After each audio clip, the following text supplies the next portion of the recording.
Good morning. The old man here, September 25th, 2025.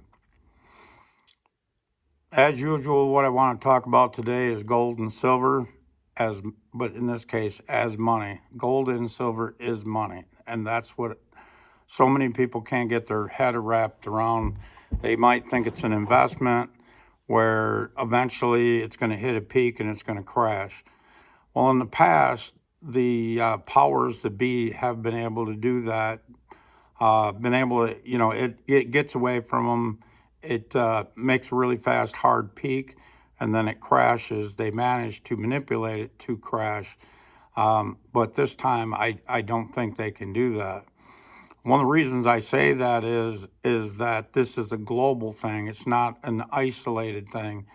If it's isolated, you can shift your investments around worldwide to prop certain things up and make it look better. During the 2008 crisis, um, China was able to buy a lot of bonds, prop the United States up, and bring us out of that crisis. And we were also able to help other Western countries at that point come out of that crisis. However, this time, the whole world is in a crisis, and if you're paying attention, you're starting to see more and more crises across the world. But bringing it back to the United States and gold and silver as money, um, in the past, I've thought of this differently. The way I think of it now is, let's say prior to 2024, from 2020, from the year 2000 to the year 2023, actually, um, gold especially on average was doing a 9.8% increase in price. Basically, what you're witnessing there is holding your purchasing power. The central banks, United States Central Bank, the Fed, was telling you that inflation was 2%, and gold on average was telling you it was 9.8% on average for those 24 years. However, now what we've seen is a shift. Now we're seeing, gold and silver go up by 20. Last year, I believe at the end of the year was around 24% each. Let's just call it that. Good round figures. The Pacifics don't really matter as long as it's in that 40% or 24% range. And now this year, gold and silver, again, roughly, has made a 40% gain, roughly, give and take a little bit, one way or the other. One's doing better than the other on any given day, whatever, it doesn't really matter. But it's up 40%, in my opinion, in 2024 when it went up 14%, or excuse me, 24%. 10% of that was to cover inflation. The rest is the beginning of a capital rotation. In this year, with the being a 40% gain, you can roughly look at that as 10% of that gain was, again, keeping your purchasing power and covering inflation, but the other 30% was a capital rotation. And if you don't understand what I mean by capital rotation, is these investors across the world, they're in bonds, they're in real estate, and they're in this and that and the other thing. They started to see the problem. The big thing is when you're a big player like Warren Buffett, you just don't switch positions. Even if you see a really good deal on something that's really overvalued, you don't switch all in one day. You just don't on one day off the other. You just don't do that. It takes a couple years to shift positions. And there's several reasons behind that. But when you're moving that much money, if you make big moves, you can either crash the market or artificially push a price up. Well, if you want to buy in, the last thing you want to do is artificially push the price up. You want the price to stay roughly the same. You might increase it a little bit, but you don't want to as you're moving your position, you don't want it to take big gains. Otherwise, it's not a deal anymore. But then again, on the other end, as you're getting out of your position, you don't want to crash it, crash the old position. So you're coming in slow on the one end, you're going out slow on the other end, and you're shifting money around, or shifting. In the case of these big guys, they're shifting currency, fake fiat currency around. They realize they're dealing in fake currency, but what they're doing is they're taking their gains. They're making their money in fake fiat, but then they're taking their gains as necessary along the way. Warren Buffett, and he's been in cash, tons and tons of bonds. I think it's somewhere near 400 trillion, or excuse me, 400 billion in short-term bonds, of which they consider cash because it's very liquid. He can, as the market changes, and it will change at some point fairly fast, but he can buy at the bottom. So he sold at the top, and he's still working on getting out. He ain't all out yet, but you can bet all his profits that he's ever made in the stock market since the last crash, he's taken all of his profits out, and what's left is definitely it would be his base or even less than his base. But at the end of the day, he's still moving money. So why are all these big players moving money? Well, they see the market. They got inside people. They know, if you got billions of dollars under management, well, can you afford to have somebody sitting on the board of any company that you're invested in? Sure you can. And who knows first before anybody else? Board members know what's going on first in any company, even to the point if they're just starting to make stupid decisions and starting to piss away money, you're going to know first. And that's what these big guys know. But they also know when the economy starts to roll over. Economy, you can argue, has been in recession for the last couple of years, maybe even 2.5 years has been in recession. The powers to be, the Biden administration, the Fed, they did not want you to know that. They hide it. They do that by, and you can say, well, over the last 4 years, why were they spending so much money and giving so much money to other countries? It's all to make the numbers look better. The GDP looks better. If the government wouldn't have spent so much money in the last 4 years, we'd have had a negative GDP. And if you ever come out with those negative GDP numbers, oh my God, everybody starts to panic and starts to change. Well, they don't want you to change. They don't want the 300 million people or plus that are in the United States to start to change their investments while they're still rotating. No, they want you to wake up as late as possible, and that's what this is all about. While you are still putting money into the stock market, whether you're buying directly or you're putting it in through your IRA or some other investment account like that, they are taking out. You are buying the dips because that's what you've been trained to do, and they're selling into those rallies. Every time there's a dip, you're buying, they're selling, and eventually it's going to be the consumer that's holding the bag. Same thing with the housing market here. They're telling you for the last God only knows how many years, there's 4 million houses that were short. We need more houses. Well, part of that was because they were importing migrants by the thousands, millions even. Well, of course you're going to have a freaking housing shortage. If you're bringing in 1 million people a month or whatever in the hell it was, you can't possibly build houses that fast or apartments that fast. Okay, so we created a housing bubble because we were short, because we were bringing in so many people. Well, now that Trump has changed it, and these illegal immigrants, a lot of them are even self-deporting. The numbers of our actual deporting are actually fairly low, but a lot of them, since you cut their funding off, they're self-deporting. They're heading back to their mother country, only because, if nothing else, because there's nothing here for them. it's very difficult to make a living even under the table if somebody's not subsidizing your bills. Well, in fact, in the past, somebody like Soros or whoever, and or the government, or in Trump's even telling you the UN was subsidizing these illegal immigrants to be here. Well, that's all done. That's what Trump's trying to tell you. That shit is done. We're not subsidizing them anymore. Well, with that being said, then, do we have a housing shortage then? No, we don't have a housing shortage. And as this economy rolls over, it's becoming more and more obvious. This company, Lennar, of which is a big real estate company, they build a lot of houses. They're ahead of the curve as well. They know what the hell's going on.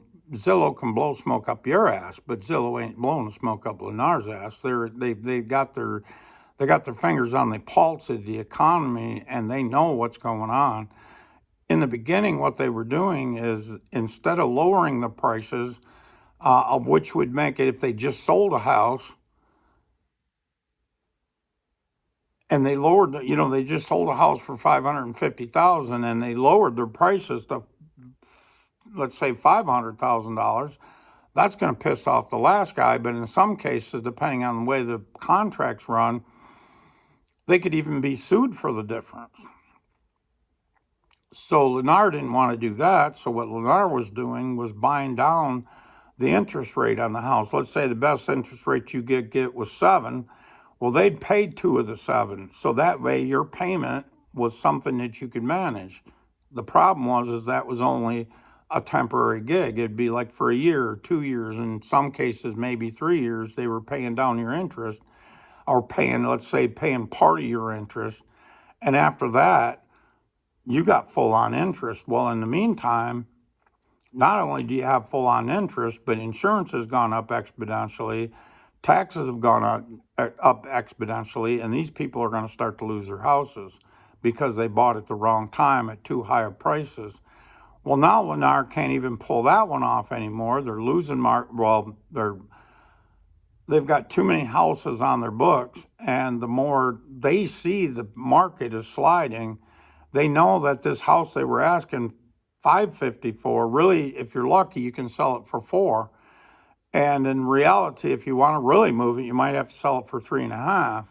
Well, they're losing money hand over fist on some of these deals, but they got to get it off their balance sheet. They got to take their losses, because if their losses is $100,000 on a house today, 6 months from now, it could be $200,000 or even $300,000 losses. That doesn't seem possible, but let me tell you, during the last crisis, of which was 2019, a lot of people think it was all about COVID-19. It wasn't. It was all about the market was starting to crash, and they had to pump a lot of liquidity into the market, and they used COVID-19 as a cover-up. Shut everything down across the world and just pump money into it. All central banks across the world, they weren't ready for the crash. They would have got hung with a lot of the shit that was on their balance sheet. Now, the citizens are going to get hung with more of it. Not all of it, but more of it. And so what we're seeing, like I said again, as a capital rotation. Are all the big boys going to go right out of stocks? No, they're not going to do that. They're going to, just like Warren Buffett, he's coming out of stocks, going into bonds, in other words, liquidity, holding on to that, and hoping that the crash is sooner than later, because they don't want to be out of everything for 3 or 4 years. That's kind of getting too far ahead of the cart. But still, they've done that capital rotation. But what you're seeing across the world and in other countries, they're, instead of, and that being central banks across the world, they are stacking gold. They're not doing silver yet, or at least as far as we know, there's not stacking silver. But they're pushing the price of gold up. Well, as gold gets higher, anybody that wants to invest in gold, well, it seems like it's too high, so they're investing in silver. That's pushing silver up.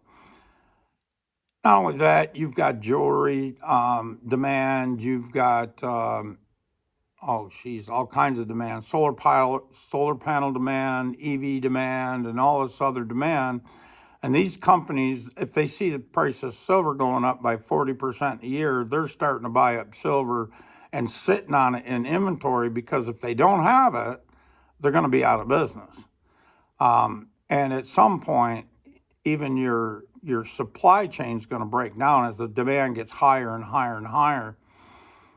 The other thing I wanted to bring up while I'm talking about it is market cap, or the top 10 investment vehicles by market cap.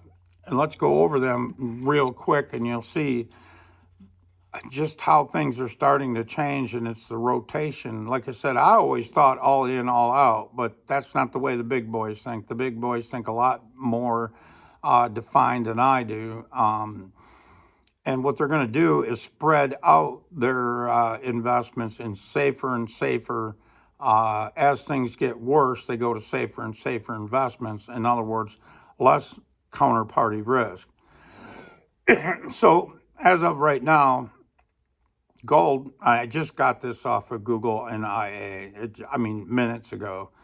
As of right now, gold is sitting at roughly $20 trillion in market cap. NVIDIA, pulling up number 2 at a distant number 2, is 4.31 trillion. And when you realize how overvalued they are, they're going to be one of the first ones to go. But not the only one, but they're going to be one of the first ones to go. And drop down this list. That's the thing. Silver is going to move up this list, and everything else is going to move down this list. And maybe some other things will even move into the top 10 that aren't there right now. But at any rate, NVIDIA at 4.31 trillion, Microsoft at 3.79 trillion, Apple at 3.78 trillion, Alphabet or Google at 3.4 trillion, Amazon at 3.4 trillion. You can see all of those guys are in the 3.79 to the 3.4, in that range. Let's say just over 3 trillion to almost $4 trillion range. Well, actually, NVIDIA is over 4, but okay, whatever. So anyways, 4.31 range to 3.04 trillion range. And like I said, as the markets roll over, these are going to start to slide. It's not that the big boys are coming out of these entirely, but they're going to start to shift their investments to, and in fact, they already have, and started to shift their investments to other safer things. And as they do that, and the only thing that's propping this up so far, they still got these decent market caps, is because the consumers and or retail has been bidding these up and keeping them up. They've been buying the dips. Well, eventually retail runs out of money.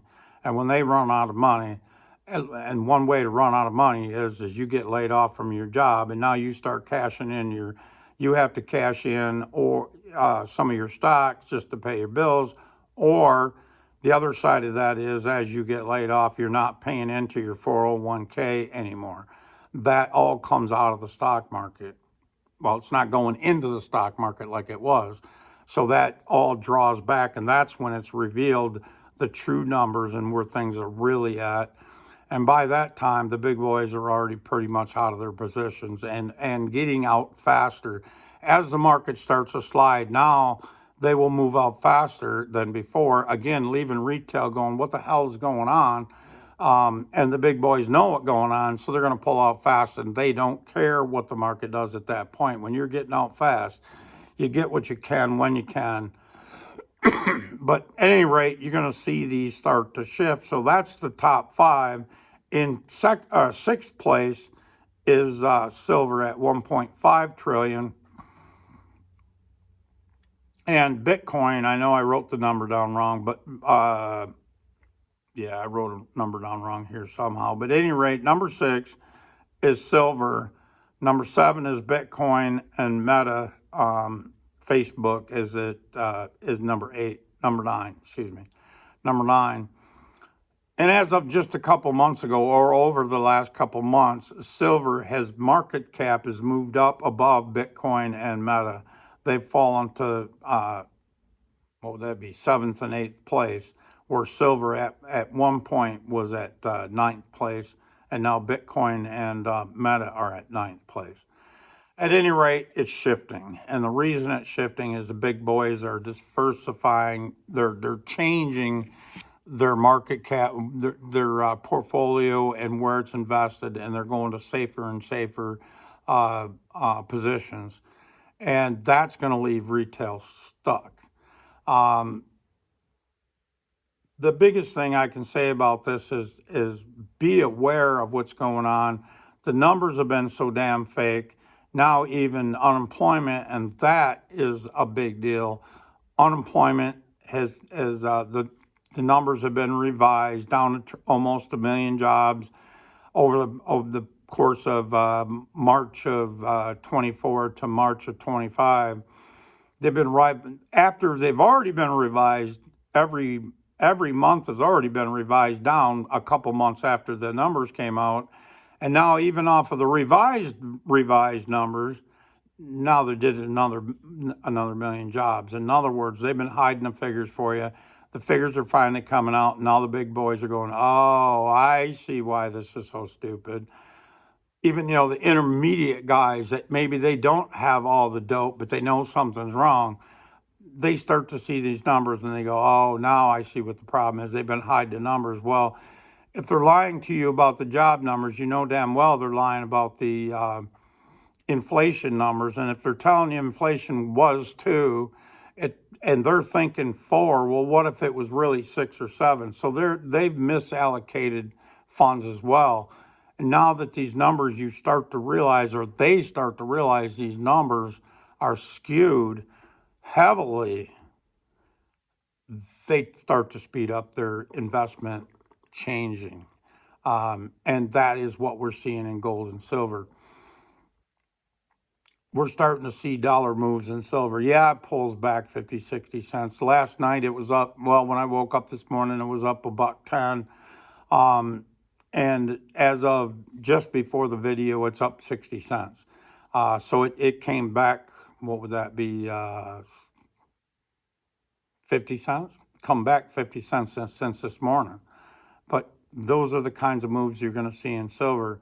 The overnight, you got your Asian markets. They pushed it up $1.10. Morning opened up in New York, and they pushed it down 50 cents. They're not going to be able to do that much longer in New York. Those numbers, they're just going to get the bullion banks are just going to get their ass handed to them, and that's already starting to happen. They're starting to back off on their short positions. And T Square talks here. He's been talking about.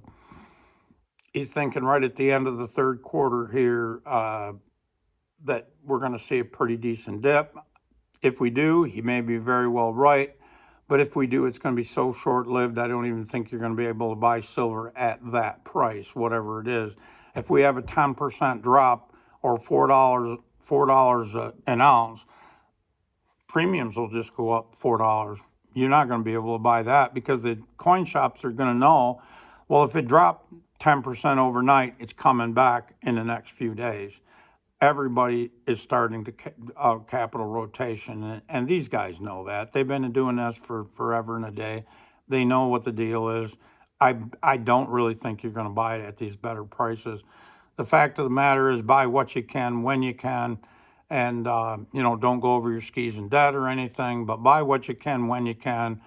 Put your money away.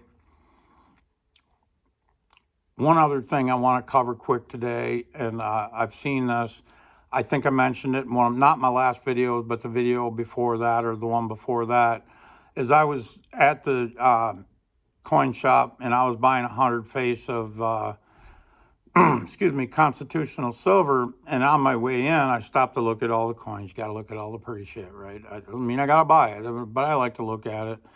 And I seen some 1/10 ounce silver coins there, and I thought, wow, I wonder what the hell them things are selling for. Not that I'd ever buy them, because I know the premiums are going to be pretty high. But I'm there, I'm sorting through, I'm picking out, I get 100 face of silver, and then there's a young fellow behind me, and he says, well, what do you got on them 1/10 ounce silver? And I thought I heard, but my hearing's not that great. I thought I heard $6 for a 1/10 ounce. And I said, wow, that's a good price. And he buys a couple. Now, mind you, that's probably in his budget. Okay, whatever. But as he leaves, he leaves, I get my 100 face, and I just acted like I never heard the guy, and I thought, well, let me see if I heard him right. And so I asked the salesman, I said, so what are them 10th ounce going for? He said, oh, $6. The last guy that just left bought a couple. I go, oh, okay, that's fine. Well, think about that. That's $60 an ounce to buy fractional silver. I was buying fractional silver, and at that time I was paying, I think that time I paid $1.25 back a spot at whatever it was, I don't know, a couple weeks ago. Now I see one of the big companies are pushing 1/10 ounce Britannicas, and they're giving you a free tube and all of this if you buy one of their monster boxes. And at the end of the day, you break it down, even throwing in the free tube, of which is horse crap, but whatever, throwing in the free tube, you're buying a freaking monster box and paying $6 for a 10th ounce. Remember the phrase, a fool and his money will soon be parted. Anybody paying $60 an ounce right now for an ounce of silver, when you could be buying Constitutional, even if you're buying it at spot, not back a spot. Right now, things are starting to pick up in the, although there's still being a lot of it sold too, but it's still starting to pick up. And you can't hardly buy it at spot anymore, but maybe you can somewhere in there. Depends on who you're buying from. But it's either going to be at spot or damn close to spot. Why in God's name would you pay $60 an ounce when you can buy fractional silver, whether it be dimes or quarters or halves, at spot? Like I said, a fool and his money will soon be parted. Educate yourself. If you don't understand the math, work on it, figure it out. There's all kinds of YouTube channels out there, and they're talking about, you can look it up and figure out what the math is on Constitutional silver. It's pretty easy. But at the end of the day, know what you're buying, know what you're paying for it. But besides that, what I want to think about is the trend. If Constitutional, or excuse me, forget Constitutional, but if they are making 1/10 ounce silver now and starting to push it, I would say this bullion company, one of the big boys, if they're starting to push it and giving you a free tube, of which is bullshit, are they just fleecing everybody? Of which I think they are. But are they getting ahead of the curve? In the near future, I think you'll see Constitutional dry up again to the point of it'll be very difficult to find, and you'll pay super high premiums on it. Therefore, the premiums on this brand new 1/10 ounce might not seem so bad. So at this moment, though, you're ahead of the curve. You're looking now, buy these low premium silver. It doesn't matter. It doesn't make any sense to pay $1, $2, even $1, $2 over spot on a sovereign coin when you can buy a secondary coin, a generic coin, a secondary, meaning they bought it back from the market. Even if it's got milk spots or scratches, who cares? It's an ounce of silver, and that's all that counts. And the higher the prices get, the fact of what it is means less and less. I seen yesterday in a video from Vermilion Enterprises, that also on YouTube, he's selling 1 ounce impaired eagles, which means in his case, they're either scratched or they got milk spots. He's selling at $1 over spot, buying at spot. If they're retail friendly, all the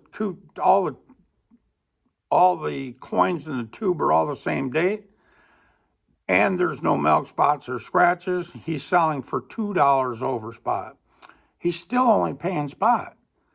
So you're getting, now you may have paid as much as $4 and $5 and $6 over spot, but yet you're only getting spot for it. Why didn't you just buy either constitutional or secondary silver over that, that they've bought back. Let me tell you, there's plenty of it coming back over the counter.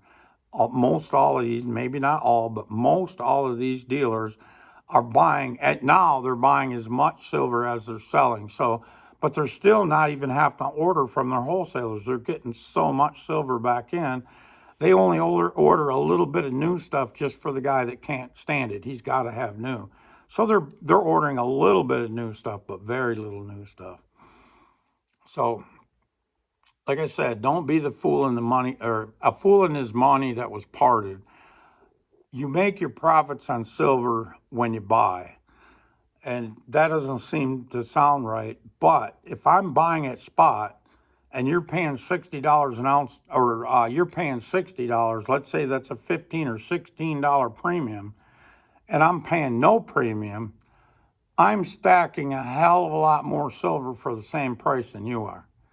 And at the end of the day, let's say silver goes to $100 an ounce. Let's say it does. I've got more silver at $100 an ounce than you do, and we paid the same price. What makes more sense? Buying at spot or as close to spot as possible, maybe even below spot in certain times. You're not going to get much below spot though. If you're seeing a way below spot, especially on eBay or somewhere like that, or Facebook Marketplace, you're getting screwed. Don't buy that shit. And that was one other thing I want to mention before I go today. Be careful of fakes. The more and more, the higher the price goes, especially now that we're at 40, let's say 40 plus, there'll be more and more fakes brought in from China. And they're easy to identify fakes, but for somebody that's never handled silver before, they don't know what looks right and what looks wrong. So be careful what you buy. That's it for today. I got to go. I wish you would like and subscribe, and please leave a comment. Kay just got here. Got to get going, start work today. Have a great day, guys. I appreciate them comments. Thank you. Bye.